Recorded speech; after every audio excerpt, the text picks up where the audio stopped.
बात करेंगे बिहार की राजनीति की। पटना से खबर है, जहां 2 दिन पहले कारोबारी गोपाल खेमका की गोली मारकर हत्या कर दी गई थी और इस मामले में अब सियासत तेज हो चुकी है। सियासत की वजह है अब तक पुलिस के हाथ खाली होना। गोली मारने का गुनहगार कौन है, अब तक फरार है, कुछ पता ही नहीं चल पाया। पुलिस जांच में जुटी हुई है। पीड़ित परिवार अब तक इंसाफ की उम्मीद लगाए बैठा है और इन तमाम पहलुओं के बीच हत्या का बेऊर जेल कनेक्शन भी सामने आ रहा है। बताया जा रहा है कि बेऊर में बंद एक गैंगस्टर ने गोपाल खेमका की हत्या की साजिश रची। इस मामले में एसआईटी की जांच जारी है। वहीं दूसरी ओर खेमका के परिजनों से मिलने के लिए आज डिप्टी सीएम सम्राट चौधरी उनके यहां पहुंचे। उन्होंने कहा कि आरोपी बचेंगे नहीं। तस्वीर हम आपको दिखा रहे हैं। आपको बता दें कि खेमका के मर्डर के बाद उनके घर पहुंचे हैं सम्राट चौधरी और इससे पहले तेजस्वी यादव उनके घर पहुंचे थे। सम्राट चौधरी की तरफ से कहा गया है कि हत्यारों को बख्शा नहीं जाएगा।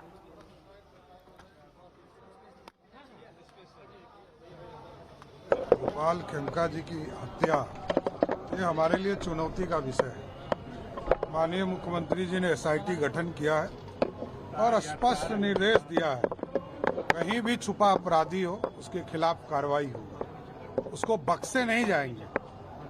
और बिहार पुलिस पूर्ण रूप से पूरी तरह आम व्यवसायियों की सुरक्षा करेगा और ये पूरी तरह सुनिश्चित भी करेगा कि आगे के दिनों में इस तरह की कोई घटना नहीं हो और इस घटना को पूरी तरह तह तक जाने का काम, पूरी तरह ये किसी भी कहीं भी छुपे हो, चाहे अपराधी हो और या अपराधी रचने वाले लोग हो, सबको चुन चुन कर निकालने का काम।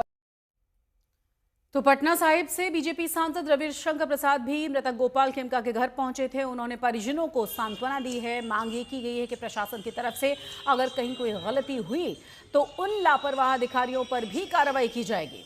तस्वीरें दिखा रहे हैं हम आपको।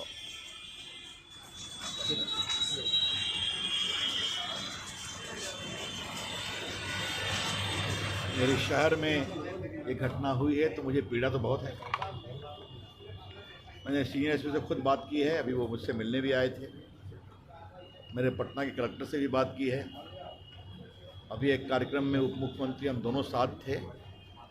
सरकार ने एसआईटी की घोषणा कर दी है। मैं उम्मीद करूंगा एसआईटी जल्द से जल्द दोषियों को पकड़ेगी। यही बात मैंने सीनियर एसपी को बताया है। मैं फिर कहना चाहता हूं, जल्द से जल्द दोषियों को पकड़ करके सख्त से सख्त कार्रवाई की जाए।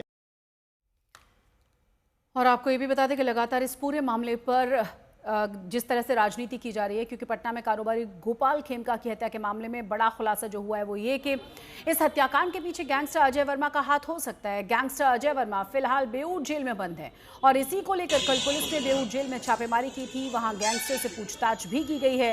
पुलिस को शक ये है कि जमीन के विवाद में इस पूरे हत्याकांड को अंजाम दिया गया है। पुलिस फिलहाल इस हत्याकांड को सुपारी किलिंग से जोड़कर मामले की जांच में जुटी हुई है। इस मामले में गोपाल खेमका के छोटे बेटे गौरव खेमका ने अज्ञात व्यक्ति के खिलाफ एफआईआर दर्ज करवा दी है। बिहार में ऐसा कोई दिन नहीं गोलियां न चल रही हो।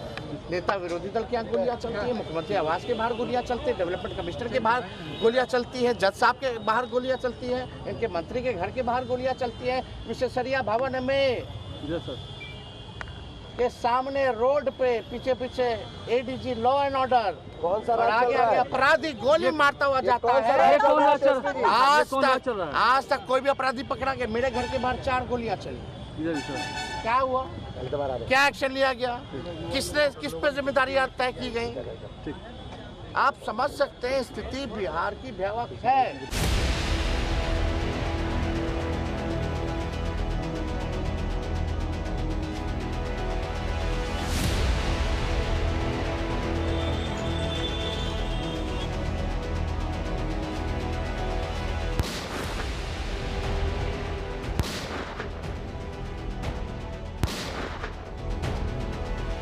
दो दिन पहले पटना के सबसे सेफ माने जाने इलाके में कारोबारी गोपाल खेमका की हत्या कर दी गई।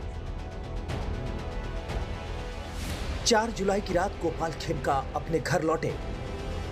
गाड़ी घर के सामने रुकी। हेलमेट पहने आरोपी अकेले आया, कारोबारी को गोली मारी और अपनी स्कूटी से फरार हो गया। आखिर कहां गया वो कातिल? गोपाल खेमका की हत्या की साजिश किसकी है? क्या पिता पुत्र की हत्या का कोई कनेक्शन है? 6 साल पहले गोपाल खेमका के बेटे को अपराधियों ने मार डाला था। अब गोपाल खेमका को भी मार डाला गया। सुशासन